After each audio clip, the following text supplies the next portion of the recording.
Hello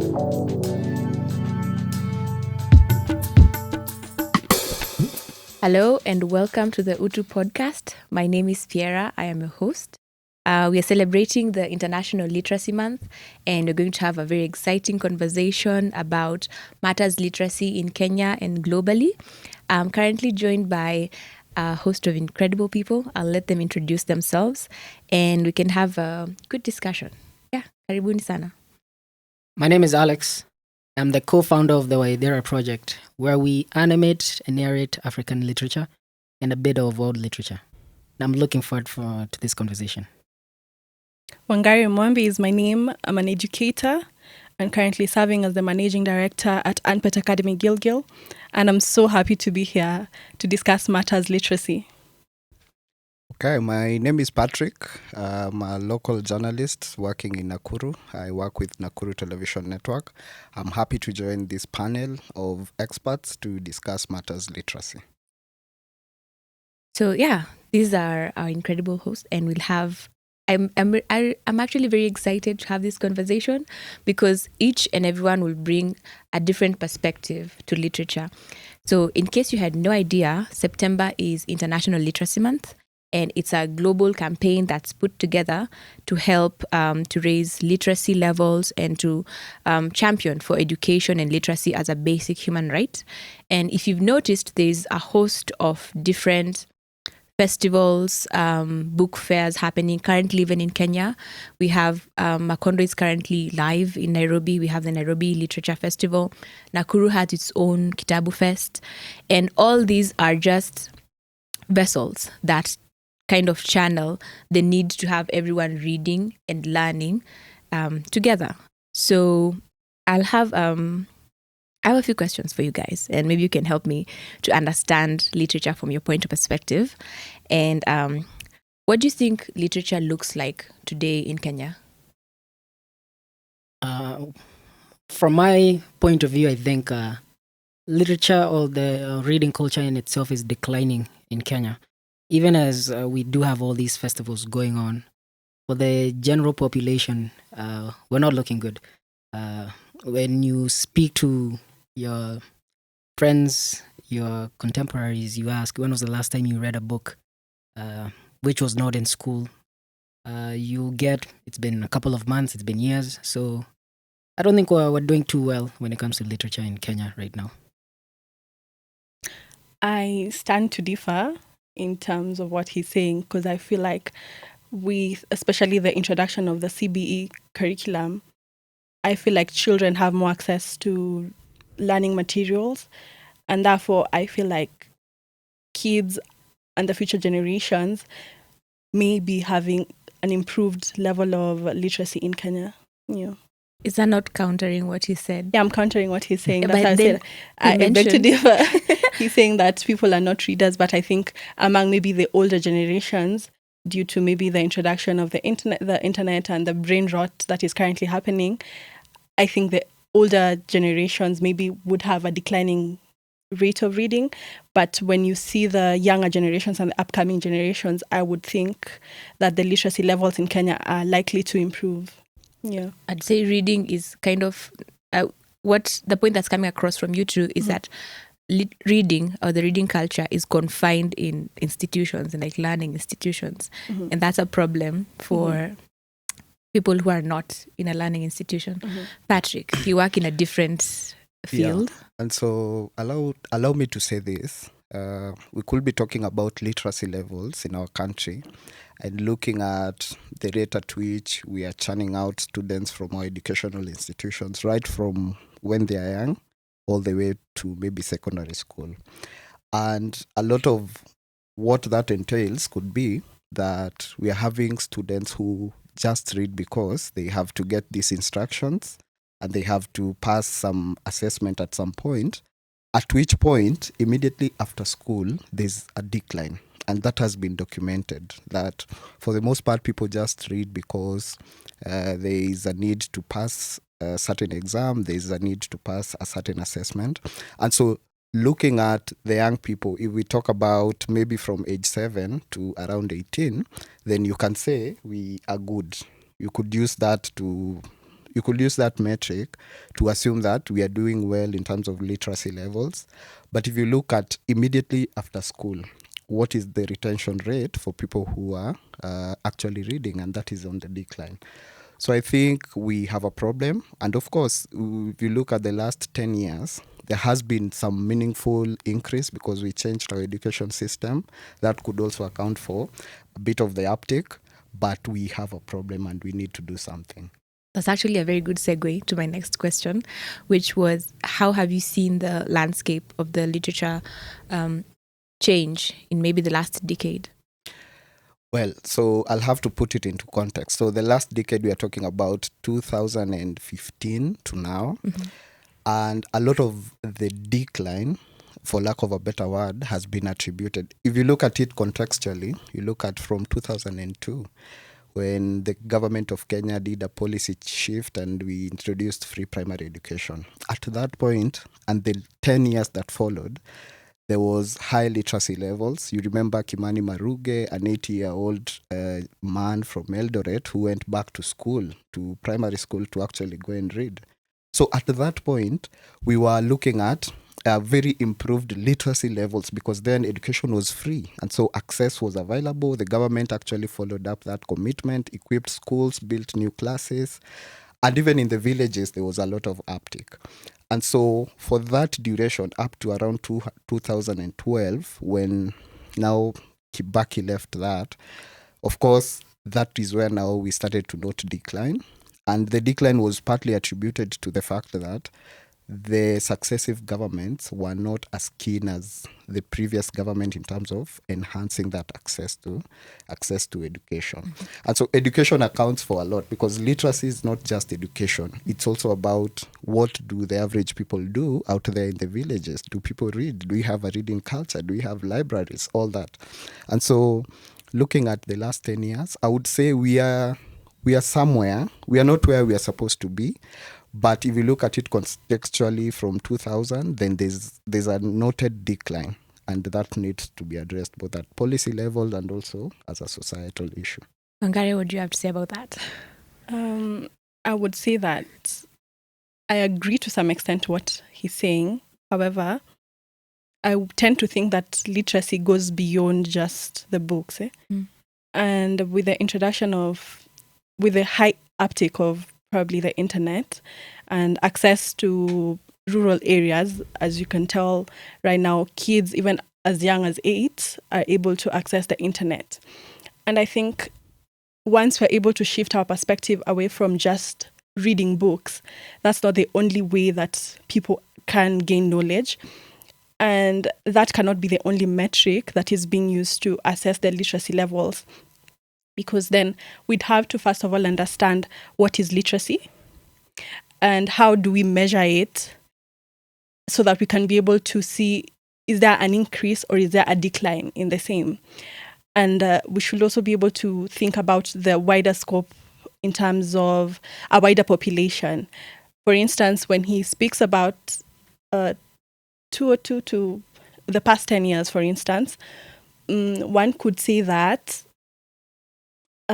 there's a bit of more exposure. Therefore, the literacy levels could be higher, not necessarily by the reading culture.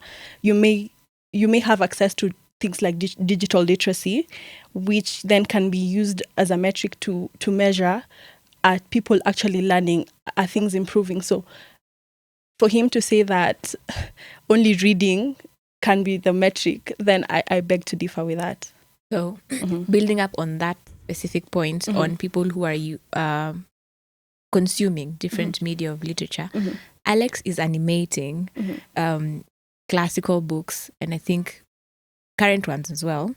So how would you say your current work is helping to increase literacy levels? What I have noticed is it has sort of built interest around books people may have forgotten. For example, you'll do a video maybe on the concubine, the river between, or even the classics like Lord of the Flies and the like. So somebody will make a comment. It's like, hey, it's been so long since I read this book. let me get back to reading it. Or for example, there's one I did of 1984 by George Orwell, who's like, somebody said, this reminds me of, this is basically what's happening right now. I mean, this should be a recommended reading for every school. So I have seen that it is helping to get people interested in these books. Some of them have not even heard of the book.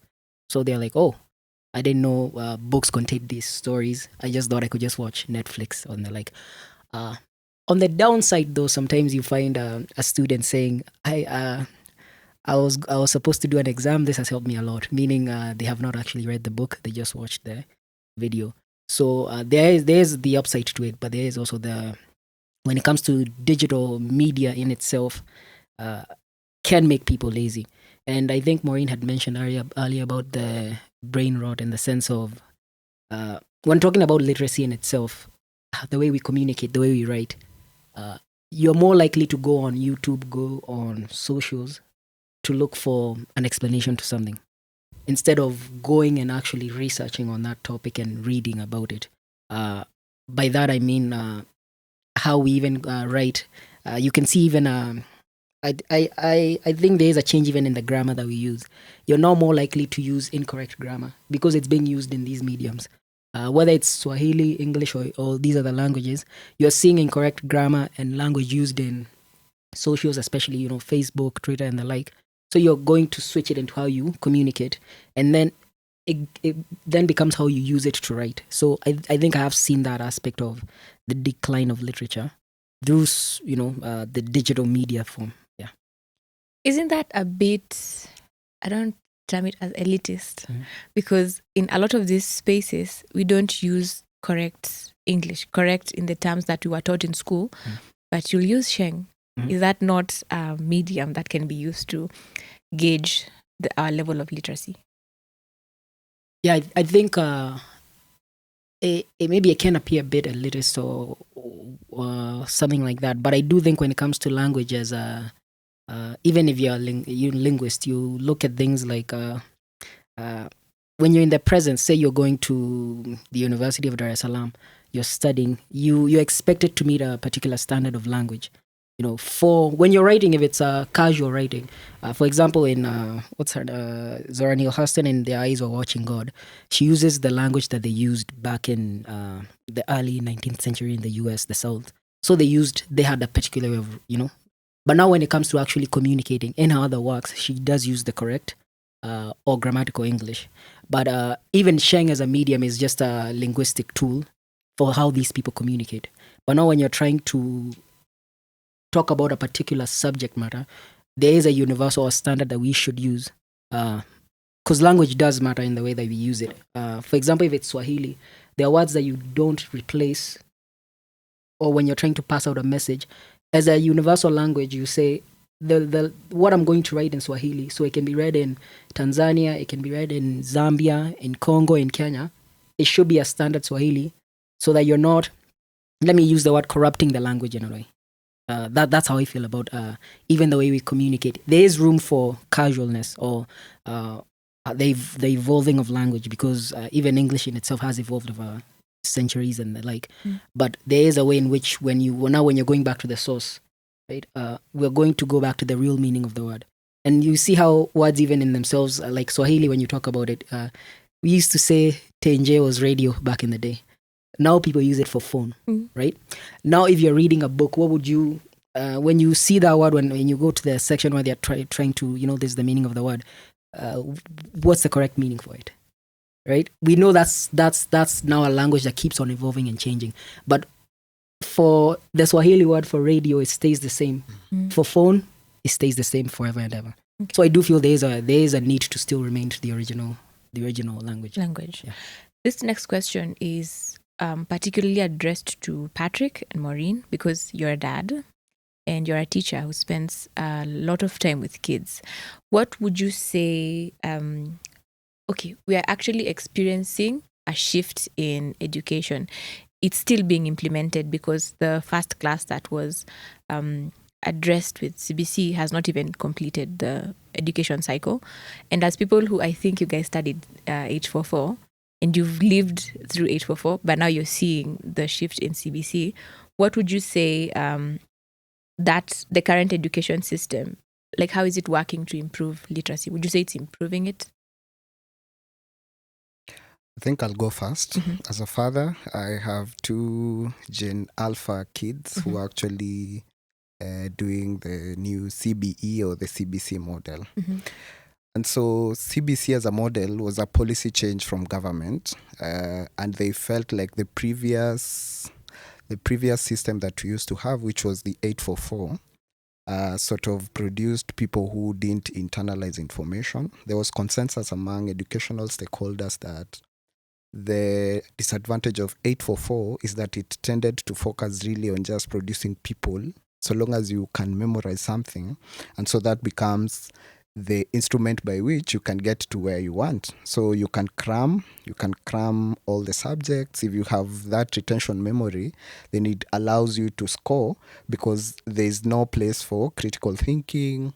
There's no place for even just doing things with your own hands, creativity, and also just assessing that one facet and using that as a way to qualify you that you are qualified to proceed to the next level. 844 is the era where the term half-baked graduate came from. Yes, the half-baked graduate. And it came out because these people would graduate with flying colors, okay? And then they go into the job market and companies had to retrain them. And so it became a consensus that probably our education system needs to be fixed at the very lower level, so that we are also producing all-rounded individuals who are now our kids who are doing the CBC model. Now, why I think it's important for us to have changed that was that now we have other lessons. Sometimes just the way I've interacted with that CBC model, there's a lot of work that goes into just doing things with your hands. You're supposed to come up with a flute, come up with a contraption for this, come up with that. And it's a very involving process, so that then even these young ones, when they come home with those projects they're supposed to do at home, it will be very tasking for them. And so even as parents, sometimes you have to chip in, help them get the materials to come up with all this. So we remain to see. I mean, it remains to be seen if this model will really work. Because again, statistics have shown, ever since we launched that CBC model, we've realized our generation, which went through the 844, we're actually having problems adapting to this new model.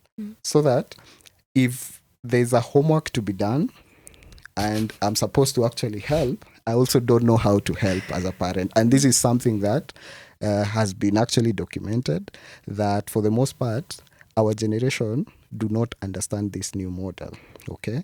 There's the issues about teachers. So once the new model rolled out, we did not also adequately prepare the teachers, because these teachers were actually teaching the older model.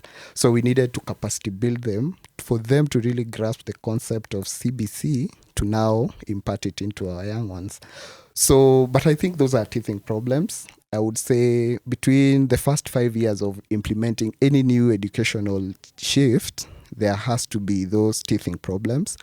But it remains to be seen. As you said, we've not yet gotten to a point where we can now evaluate, is this model better than what we had? But from what we can see, because now there's no focus on its competency. So it's about what can you do with your hands? Are you gifted in music? So we focus that on you. And so I think there's potential for the new model, but a lot needs to be done. Because for us to achieve the literacy levels that we want, and as much as reading could be one component of it, I think there's a lot of input that is needed from either the policymakers, even the people at large, the society, the consumers of this new model. We also have to have a say in what we think could really work to make this work, because we can't also keep changing our education system by just whims. Yeah, okay. I think the role of education generally is to cater to the needs of its people. And therefore, a shift in the education system was actually, it was due. Because then the whole issue of half-baked graduates and all that. And when you think about literacy, I think it encompasses very many dynamics. There's reading, there's writing, there's creativity, there's innovation, and so many aspects that go into the learning model. So as an educator and being around children and seeing how they're adapting to the model, which to say CBC is nowadays called CBE, it has evolved as well. Just to be able to cater to the teething problems that he's talking about. In my view, I think since the model, the CBE now, is geared towards making sure that the children understand what they're reading and what they're learning, and removes the pressure from the 844 system. Mainly was about how do I make sure that I get that A so that I can be a doctor. It was either doctor, lawyer, engineer, and that's it. And all the parents were like, no, you must get these 3 or else you're just a failure. So I think removing that pressure away from the kids are able to learn in a much more relaxed environment. And therefore, I feel like they're able to retain information and to approach literacy from a point of understanding. Therefore, hopefully, as the system keeps evolving and as resources they trickle down maybe to the areas that currently they're not able to, as we move and as we progress, hopefully that the children will be able to, once they get now to the level of graduates, they're able to reason for themselves and to be able to, know that beyond being employed, they can also start their own businesses. You can be an artist, you can be whatever you want to be, and you can be able to monetize it. So therefore, I think the CBE is geared towards raising holistic individuals, whereby you're able to expound your mind beyond just getting that A, getting that good grade so that you can appear to be a good student, and then you go into the industry, and then there's a total mismatch between what you learned in school versus what is on ground. So with the CBE, it hopes to bridge the two, whatever is on the industry versus what is on the ground. Is this to say that this has been possible at the ground level? That is at a policy. On paper, it sounds dandy. It sounds, this is what we should be doing. Yeah, this sounds great. However, I think we could do more in terms of also educating the parents. Like he's saying, the child comes home with homework, and he's not even able to understand why he's doing all this, and he's not able to see. Perhaps he's been told to maybe build a castle, and in his head he's wondering, so now how is this going to help my baby to get to where I want the child to be? But then perhaps that assignment has been given so that it can build the creativity of the learner. So to be able to also help the parents and all the stakeholders involved to understand the role as to why we're evolving towards this system, that's a missing area. I'd like us to explore a bit of access and equity in terms of literacy, and maybe we can talk about how access to books, reading materials, and that sort of thing differs between kids in rural and in urban areas. It's not like a debate. Rural kids are better than urban kids, but you can tell us, in your experience, what have you seen the differences are? I think I'll go first. So, regardless of any education system, there has been disparity. Rural versus urban, there has been disparity, and the disparity comes in various forms. It could be the teacher-pupil ratio, which will really affect the ability of young learners to get the literacy levels up. It could be resources in terms of books, in terms of access to the internet. And so it could be also about, again, rural places, there's a tendency for policymakers to forget about that demographic. And it so happens, even as we were rolling out CBC, there was also a bit of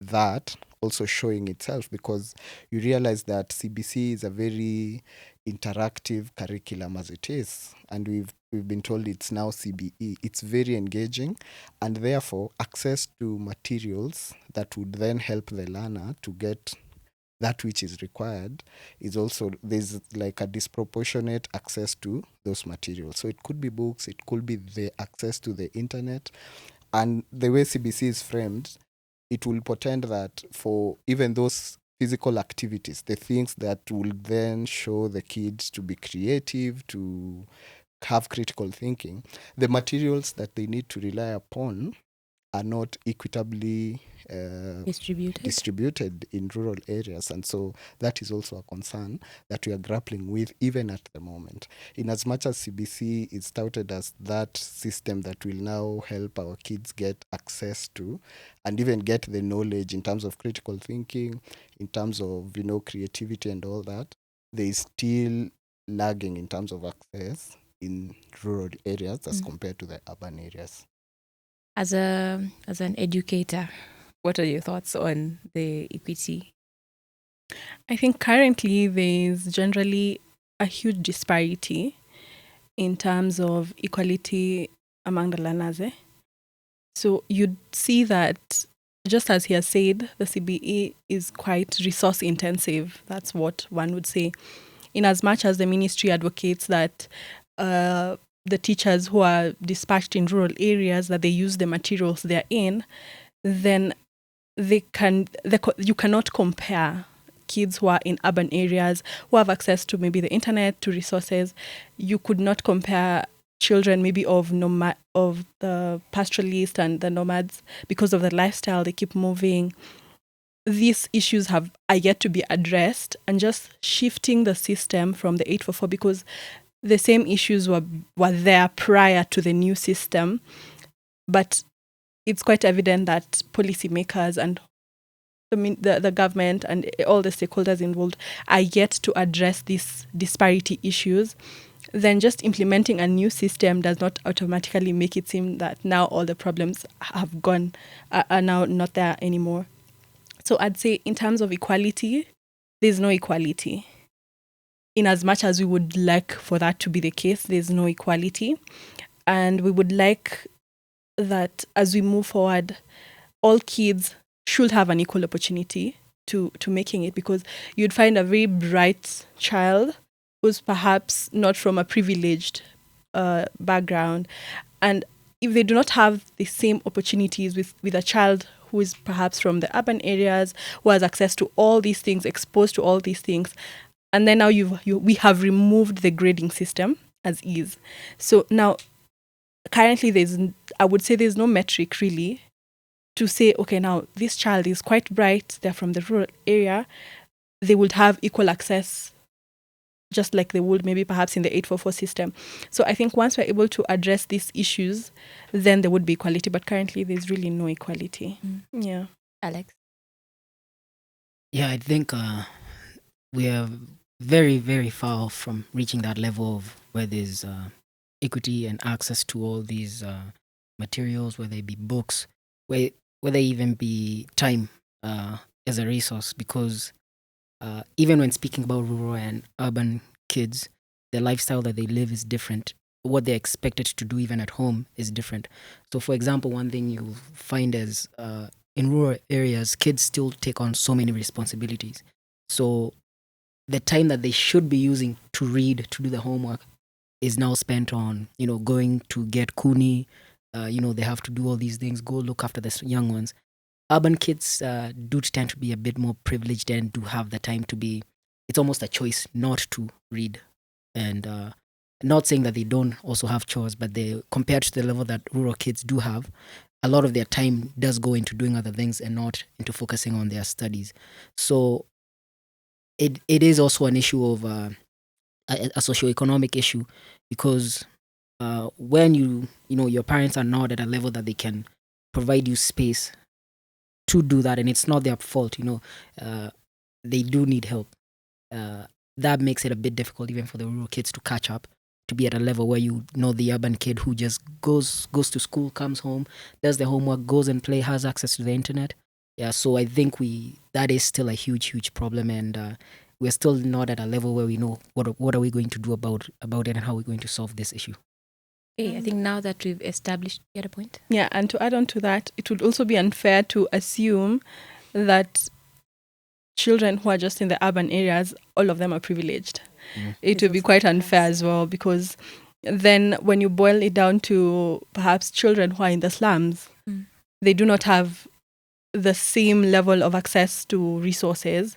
Even in terms of teacher-pupil ratio, you'd find kids from those areas, they're then all congested in classes, and therefore maybe the teacher may not be able to access individual learners, which is not the case for maybe a child from a different social economic status.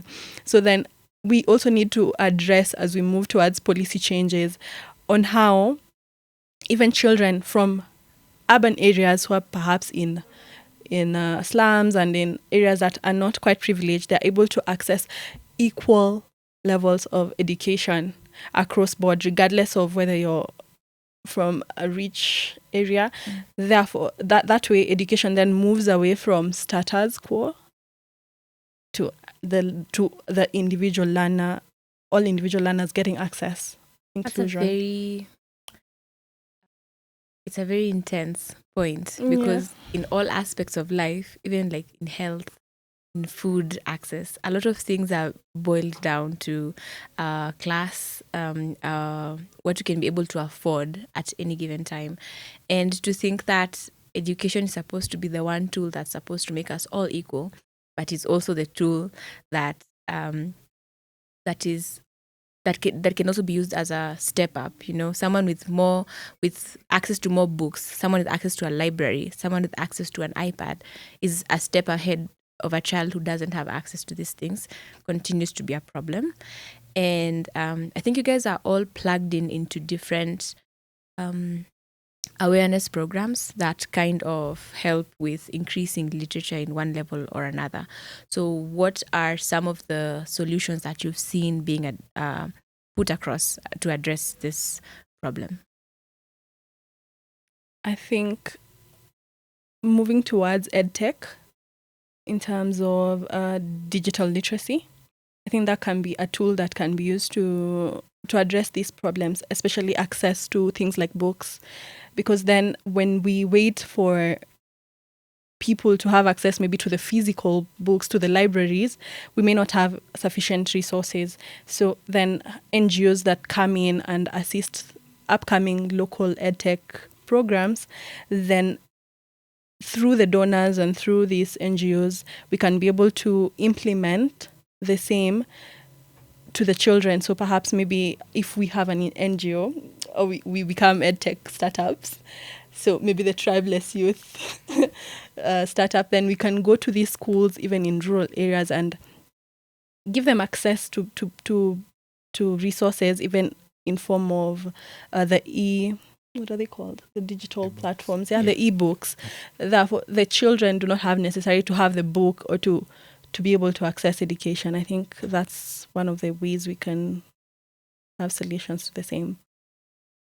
So, point to that question on that level. Are we just assuming there's access to electricity everywhere? That's another challenge. Maybe perhaps he can help us in other areas. I think what now we are getting into, it is the crux of the matter. So that then, what do we need to fix first? Because if you look at it holistically, maybe even changing the education system before creating systems that would ensure equity was actually the wrong move. If you look at history, because I'm also a student of history, and some of these issues that we discussed today are also juxtaposed within our recent history. Look at how education was the equalizer. It was the only thing, it was the only tool that was used. We could say literacy, but let's just use education as one facet of literacy. That was the equalizer. If you look at those generations that were born in the 50s, 60s, and 70s, it was only education that made their status to get to a level in which they could now start interacting. So if you look at those people who were born in the 60s, there was the Kennedy airlift program. People went to the US, came back to build the country.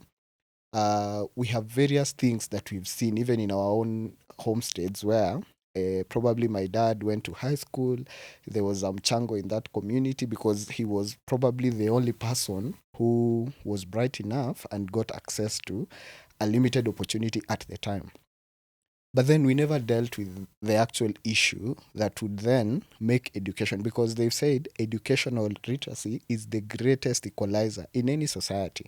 In fact, partly the reason why we observe September as the World Literacy Month is because it is the only vehicle that could then help in human development. So if people have access to literal materials, they have access to education, that is the only thing they can use to better their lives and their livelihoods and those who come after them. And so the issue in our country has been that we have such an erratic policy. People who are in positions of authority don't also interrogate what are the issues. I remember growing up, there used to be radio lessons. And partly why we had radio lessons was because in those communities who practiced the moving, they felt like, okay, giving these people access to these particular books is a task that the government can also not take. It cannot undertake that. And so they came up with a noble idea where, as a way to equalize access to these materials, is that we do the ed talk. That, I think, was the ed talk of the time, whereby we would have teachers in a central place, and every school was given a receiver. And so there were radio lessons that were done. I think I was the last person or the last group who experienced that radio lessons. And the beauty about it was, a person in Turukana, in a community where there's no power, they didn't have the equal opportunities as I had, could as well tune into that. So if it was a book that they were reading, they could as well get that in particular information that would also then help them to be competitive and also compete the same way with the people in urban areas. So we are talking about EdTech as a way to fix part of that problem. The same thing Alex is doing, taking those books and also vocalizing them and uploading them on YouTube, on platforms. So that becomes the other way in which people can then access this material without having to get the book. And so that is also creating a sort of equality or equity, if we look at it that way. So for policymakers, the investment then should be, if the government, because I remember when free primary education was introduced in 2002, what the government did at the time was provide capitation for all pupils in school at that particular point, but also on the learning materials. The government committed that we will do a textbook. They would rather people share that textbook, 4 of them, but ensure that every school had access to this textbook. So if you are reading about geography, then the teacher will come with those textbooks, distribute them. Hata kama people would share 5 people, 6 people, but at least everybody then had access to that particular material. That is the other way. As she said, CBC or CBE is very resource intensive in terms of the material you're supposed to actually read to comprehend. But is the government ensuring that parents can be able to afford these books? Have we ensured that every school has a semblance of access to this material so that we create an equitable platform by which our learners could learn? So if not, then the government ought to come with different ways. So we could even do ebooks, okay, have them on a resource somewhere, and also equip those community libraries, because that also could then help lessen that gap. We have to come up with a way in which these resources then can be pulled somewhere within a particular community, and access is granted to our young people so that we enhance literacy. Now that you've both touched on tech, we're going to talk to someone who is trying to use tech to increase literacy levels across Kenya. So, Alex, what are some of the ways that you've seen technology being used to increase literature, especially in underprivileged communities? I think there are various organizations working to bring even stories and fables to life through animation, through different mediums. So you have like Ikitabu and all these, which are trying to get these books into the hands of these small kids. So you'll find an organization maybe they have a few pads where they go to remote areas, and they'll show these kids, like Patrick has said, in a group of like 6. This is a story. This is because even literacy in itself doesn't necessarily have to be everybody sitting in their desk writing something, is even the oral tradition of passing on stories, which is, I feel, is a way that we can do that even without tech. Obviously will help us accelerate that, but it's a thing where we sort of have to reinvent the wheel and see what other people have done in the past. How have civilization come to be? So for example, going way back thousands of years ago, where Alexander the Great was sort of the ambassador for literature at the time, and literacy. When he, during his conquest, one thing he made sure was these epics of Homer and all these Greek writers, they would be everywhere. And, going all the way to establish the library in Alexandria was sort of the foundation of that civilization, and which came now the Roman civilization afterwards, just based on these ideas of we have to establish these libraries everywhere. In modern day, we can do that. When we're talking about community libraries, also using tech to be like, we'll reach every single part of the country, of the continent, as a foundation to building our civilization. And using tech is a way, because back then you have to travel from Greece, Macedonia, and go all the way to Egypt, now have a library. But now the fact that you can get a few kids or even hundreds of kids in one place, put a screen on the front, and this is a story you're telling them, that helps accelerate the learning process for kids. So earlier on in the conversation, you guys had mentioned brain rot as one of the contentious issues that you're having with literacy today. And I think it's no secret that Gen Alpha can operate phones and laptops better than some of us, actually. So would you say mobile phones and tablets are helping to bridge the literature gap, or is it like a double-edged sword? I'll start with someone who is working with kids a lot. I would say it's a double-edged sword. And for every good thing, there are challenges. And I think since the Gen Alpha are exposed to a lot of tech, to some extent, if parents are not careful in limiting what they access, because the problem is access and exposure. So perhaps when a child is given a tablet, then it just solely lies, this is a minor. We always have to remember these are minors, and they would need somebody in charge to tell them these are the limits. Without that, then the brain rot will definitely occur. You cannot just hand a child a tablet and then you let them to their own being, and they're like on TikTok for hours. You don't know what they're seeing. You have no idea. Even cartoons, you have to limit the time that they access. And within this time, for it to be beneficial to the child, then you have to curate whatever it is they're watching. So perhaps the responsibility lies with the adults to ensure that the brain rot doesn't happen. A child can be exposed to these things, but only to a certain extent, and also the contents they're in. If they're watching the Wangari project, then good, they're learning something. But then if they're just watching some dance videos, it could be good as well. There could be dancers in future. Let's not forget that. But then it can't be the only thing that they're exposed to.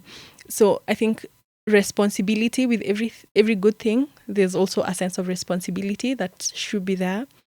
And I think we cannot stop it. It's the 21st century. And in as much as you want to say, oh, now my child will never have access to a tablet, will never have access to, they will. And if they don't, then they're likely to fall behind in the curve in which the kids are headed. You cannot then limit their growth just by that. So, yeah. Patrick, I'm going to ask you to put on your dad hat and tell us, how do you draw the line between what's fun and what's detrimental when handling tech with your kids? So, and this is a challenge I think most parents are facing, because on one hand, you also realize that the internet, this new thing, our parents and probably our grandparents didn't experience this. So it's a new thing, and it has revolutionized everything. I will tell you for free that for my kids, I have an 8-year-old and a 6-year-old. Before they even go to school, they will actually speak or try to speak in English based on the things they used to watch. So they'd watch cartoons. Of course, I would try and curate the content in which I would want them to access. But in terms of improving literacy, I saw that firsthand, seeing that before they even went to school, they could try and converse in English, because most of these technological innovations and videos posted on certain platforms, the language of instruction is English. So they have an understanding of the language.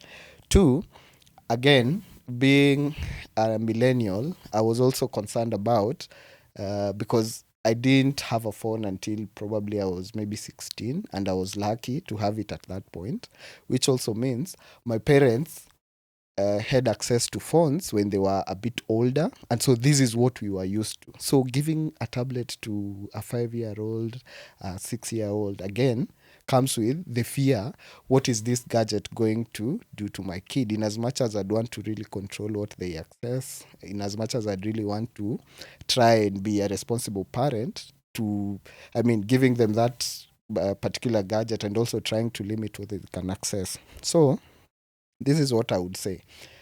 This is a thing, and it is here with us, okay?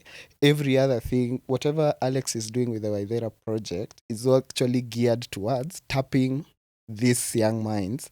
At some point, they will interact with that content, because probably that is the way in which they will be accessing content, okay? And so we also have to be aware that we cannot deprive those kids of these particular technologies and gadgets, because then by doing so, we're actually limiting their ability to access information and to also compete in a world where everyone has access to these things. I've seen parents sometimes, and I think we need to now start enhancing this conversation. I've seen parents say, oh, my child, I cannot allow them to access this particular gadget until they're this number of years old. But then other parents are actually gifting their kids this gadget. So what are you doing to your kid? It means by the time they get to 11, they'll be competing with an 11-year-old who had access to this device when they were 5. And you also, then you'll have limited their ability in terms of how they can get information from these things, how they can operate this device. And this is a technology that is here with us. And so as a parent, I feel like the thing is control, as she said. We have to also sort of curate what it is they can access, especially when they are young. But this is a technology that's here with us. It is one of the best ways in which we can also enhance literacy levels, because then you don't have to come up with that content yourself. It's already there, it's programmed. And so once you have a way of limiting their access in terms of what they can view or not, then we just allow them. Because probably this is how information will be shared in the future. And it's partly why Alex and many others are also focusing on that space. Trying to read books and come up with a summarized version, in a story, in an animation. That is how people are also engaging in this content. So I would say this is the way to go. As parents, maybe the challenge could be, let's also try and balance. I mean, we were brought up on books, so there's that tendency to also feel, if my child spends 5 hours on a tablet, then they are supposed to actually spend 5 more maybe reading. But they can complement each other. So I think the idea is to get a perfect mix of how you'd want them to also access books, but also be aware of where the technology is going. So I feel like my next question will be biased, because I know all you guys read. But would you say Kenya has a strong reading culture? Alex? Outside of the school, no. Because if we had a strong reading culture, then we'd have a strong writing culture, and it would show in our others coming up, where they are. So because it's almost like a special occasion when one of our others is recognized outside, meaning we're not producing the best authors because we're not reading as we should. That's what I think. Our writing is terribly basic. Yeah. Kenyan books don't have the same level of oomph that even our neighbors, the Tanzanians, do. Majirani wasisikie. It's a fact, and we actually have to now interrogate, in terms of going forward, what do we need to do? Because as I said earlier when we began, our interaction with books was only for passing exams, at least for me, so that then reading becomes a decision that you make that, hey, I feel like I'm having that brain rot, and so I would really want to now read. And so that becomes a commitment. But you see, passively, you'll never see a person reading a book. So long as they went through the education system and they're done, that's where their interaction with books stops. So this is something that needs to change. This is something that I don't know if it's at policy level or we need to now start enhancing book clubs and things like community places where people could actually go and read. Because I've actually spoken to very many people about reading. And because for me, I had to make the decision that I would really want to be reading because it's the best thing to do, because we have very many other distractions and alternatives. And so speaking to people, very intelligent people, but they will tell you, I cannot manage to even read a chapter because we have all these distractions around us. And so deciding then that a way of also improving your literacy is by reading materials could also mean this is a sacrifice you'll be making. So you have to switch off your devices and maybe place them in the other room so that you can then focus on what is at hand. So our reading culture is very poor, and it can actually manifest in terms of what we also churn out, because garbage in, garbage out. And I'm not saying our reading is garbage, but we have a long way to go. If you look at even our neighbors, as you said, even other African countries, Nigeria, they have a way in which they've documented their histories, they've documented their traditions, culture. But if you look at our context, we have few or minimal ways in which, or people that have actually done what is required for us to say this is where we are at. So there's a lot of emphasis that's needed to improve that. I would say, as someone who also runs a book club here in Nakuru, the reading culture is not here with us. I think it's mainly because people associate reading as a form of punishment more than a source of learning and understanding and having fun as well and accessing knowledge. I think based on how especially the older generation has been raised, reading often felt like punishment. You must sit at your desk for 5 good hours, like he just said previously, thinking that in those 5 hours I must sit down, I must read. So you start to associate books with something that you must do. And normally just human behavior, when you look at it, when you're forced to do something, you tend to get a dislike for the same. So I think that is one of the reasons why people do not have a good reading culture, and maybe they would opt to shorter forms of content and all that.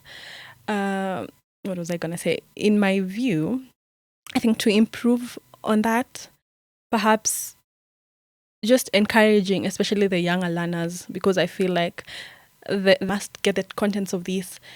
So exposing these young people to maybe fiction, romance, books that are not necessarily just education-based. Sometimes you don't have to read so that you can know what the purpose of the micro whatever is. Sometimes you just read to expand on your imagination and to make reading fun.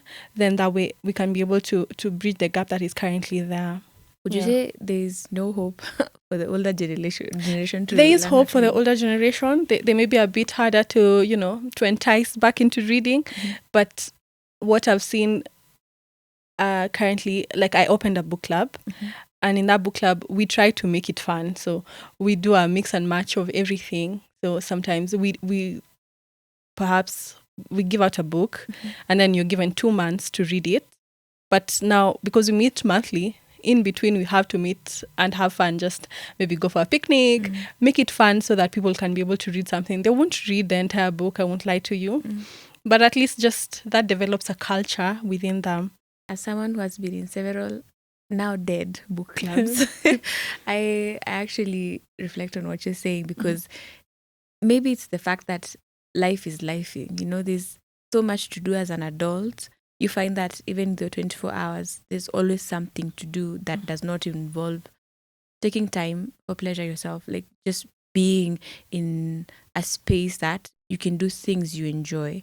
And maybe you just have to start looking, as you said, at reading as something that makes you happy and not something that brings you like a terrible sense of sadness.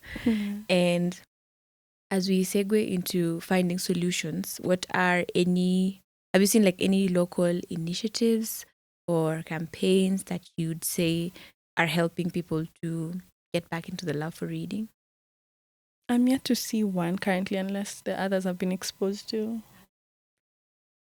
I would say besides just community libraries and people trying to get these going, which I think is the right way to do, but the support is lacking.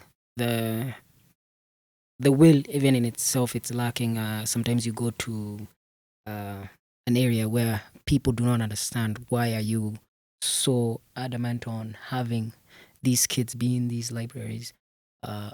So I think there is a disconnect between what does having good literacy levels, what does it mean on the macro level, because for one to understand that reading affects culture and then culture affects politics, so to where this is what our nation, our country is going to be based on because of our culture that we have formed, because of what we have read.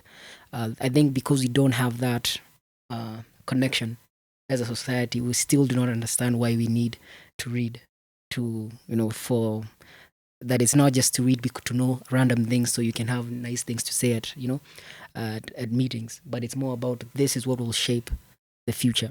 What we read, Patrick has said, garbage in, garbage out, because it affects the arts. Reading as an art affects what we write.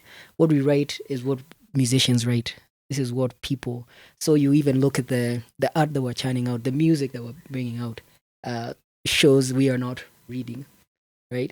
We do not understand something, so what we read is social media posts. So somebody will grab a phrase from social media and make it into a song, a clip from TikTok, make it into a song, and now that becomes our culture. But I think maybe if we begin to understand at at that level that reading will affect what we do as a culture, then maybe we can now start going forward from there. And perhaps to add on to that, as probably the Gen Zs and the millennials, because I believe we are the future decision makers, I think we need to shift our mindset. Just to add to what he has said, we need to shift our mindset and to remember we are the future policymakers. Right now, we can sit back and say, oh, the older generation has failed us, or they're not making policies that actually cater to the problems that we're currently facing. But then if we shift our mindset to remembering that we are the future leaders, we are the policymakers, and our kids, the Gen Alphas, and those who are coming, they're going to be looking at us and wondering now, these people, what is it that they're saying? You cannot just be based on garbage, like he has said. So just remembering and shifting our mindsets to remember that we will be the policymakers. We are the ones who are going to take up this, even in politics, even in our society. We are the adults now. So taking charge and taking reign then shifts the things that we read as the older population. Then we can be able to access things that actually matter, even at the grand level. Yeah, so. I think that's incredible, because you've pointed that if we are an unreading generation and the ones who are just behind us are a reading generation, so I think we are walking into like a very huge disconnect in the next few decades. Yes. Yeah. So you asked about initiatives, local-led initiatives in the communities that I've seen. I have seen there's a group of young people who've been taking books, especially in those communities that really do not have access. And so what they do is they would collect books and then they would go marshal the children in a certain community and then call them somewhere. They actually read to them, give them books, to just even handle books. Because I think for the young people, the way we could impress them is just allowing them to see that, you see, this is a book and you can actually read this and actually get ideas and even know how to read, and even now use that information to go tell stories. So, but that is just one community. So that is within Nakuru County. I've seen it in Gilgil, and it has really been impactful because you realize that once you do it once, twice, the third time, you don't need to now go get the kids. They know, on Saturday at 10, there's a group who will come. And so they meet at a local community library where they now interact with other kids. And they are even given sessions where they can tell their own stories, how they understood what they've read. And I think that's the first important way in which we can impact the young people to revert back to reading. There was also a question about whether this generation, our generation, whether to just give up, to just give up and now focus on bringing up kids who could then appreciate reading.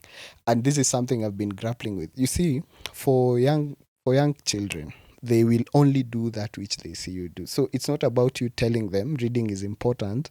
They need to see you read so that then they see, oh, okay, so if my dad gets home and actually picks a book instead of watching the TV and they can actually read, that's how they will learn the importance of doing this. I've tried it in my house. Sometimes I fail because I belong to this generation that is too distracted to even do something meaningful. But because of these kids, I have to sort of impart them. So whenever I go somewhere, if I have to get them gifts, I will make sure that I will get a storybook for each.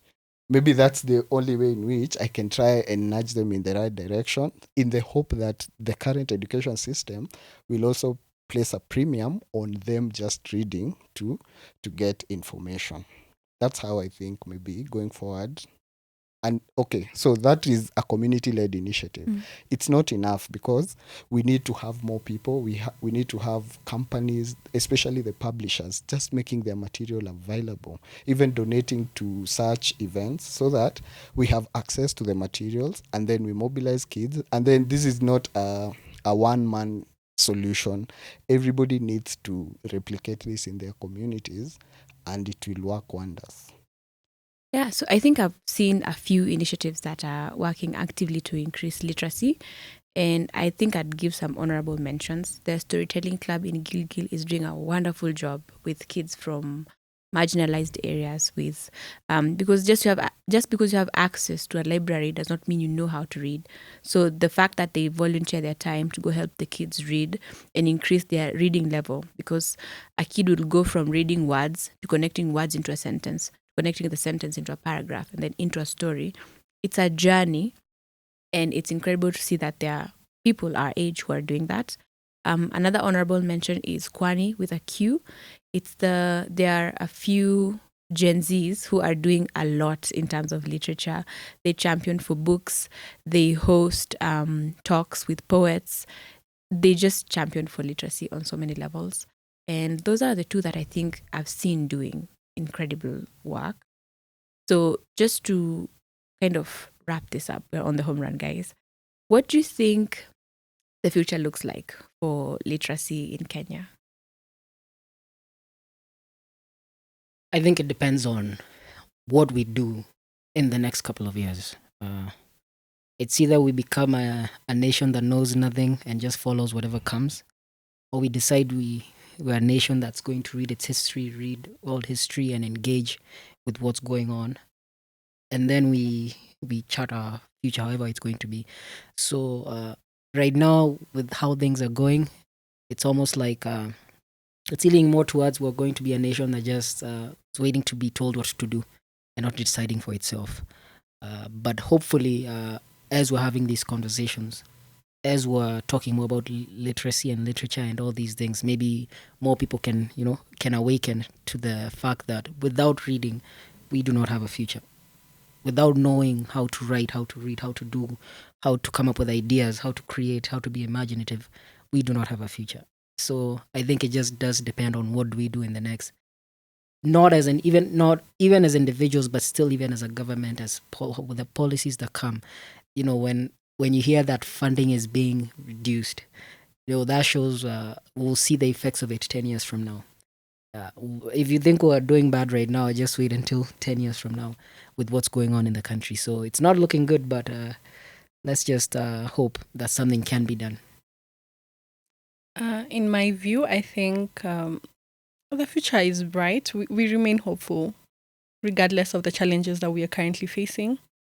And we hope that, especially as an educator, I hope that we are able to impart knowledge, especially to the younger generation, so that they can experience change And also among us, the older generation, the millennials and all that, we are hopeful that even by sitting down here, the fact that we have come here to discuss literacy is an indicator that there are some people who really do care about literacy in the world. So we are hopeful, we remain hopeful. Yeah. So personally, because we've enumerated very many problems with literacy in our country, we know where the problem is. So I think the shift now should be that as a people, there's someone who wrote an article and said that, made a blanket statement that Kenyans do not read. And he attributed it to the fact that Kenyans do not read because it impedes the speed at which they want to spread rumors, baseless rumors. Okay?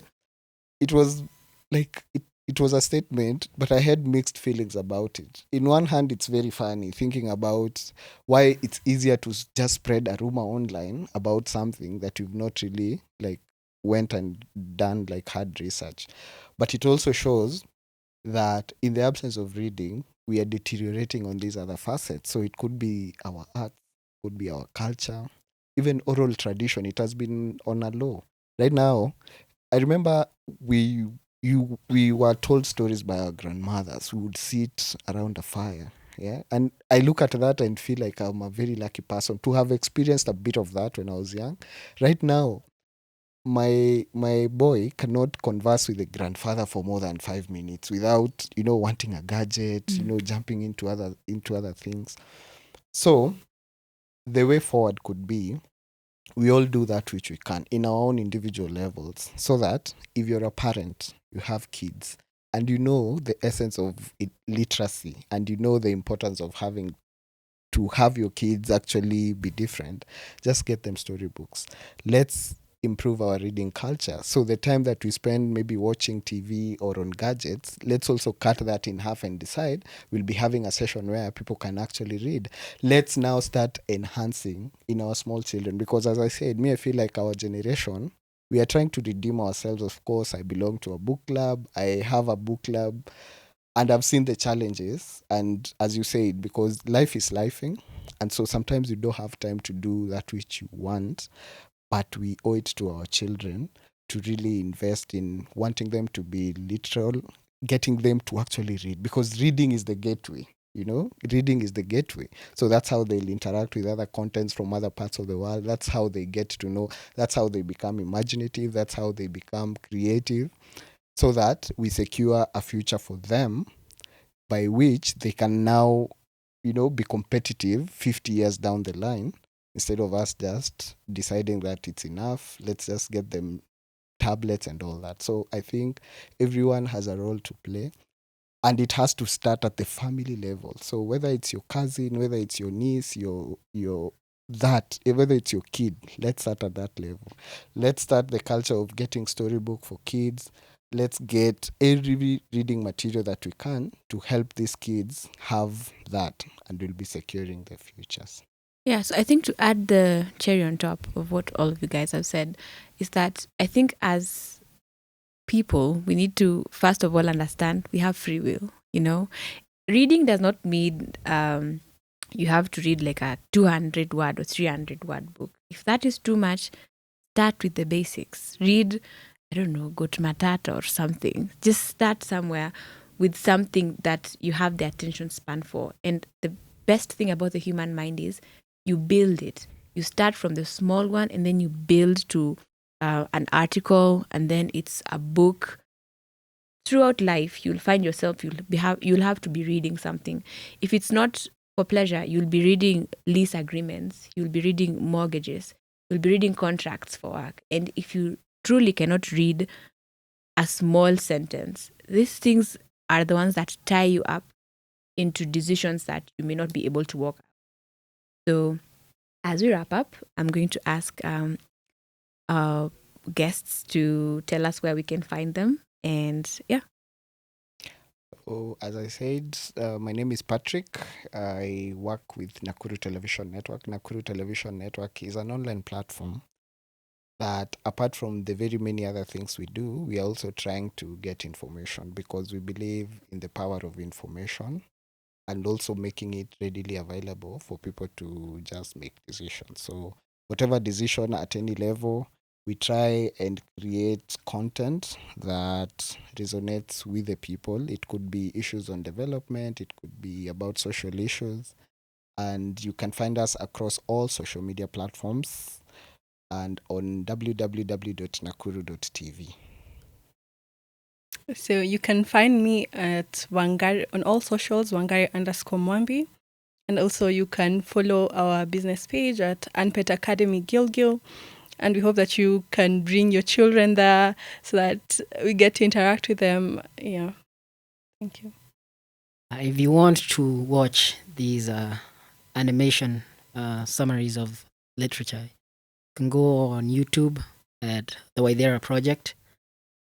We also do a bit of analysis there. And also, not forgetting, I also volunteer at the Storytelling Club at Gilgil. So on Instagram, there is the Storytelling Club, which you can go and check out. Doing some fun stuff with the kids over there. Yeah, to add on that, we're always looking for volunteers for the Storytelling Club. So if you have a free Saturday morning, please tell us and we'd love to go with you. I've been your host. My name is Pierra. You can find me on socials at Pierra Nyaruai. And this has been the Utu Podcast. Asanteni sana.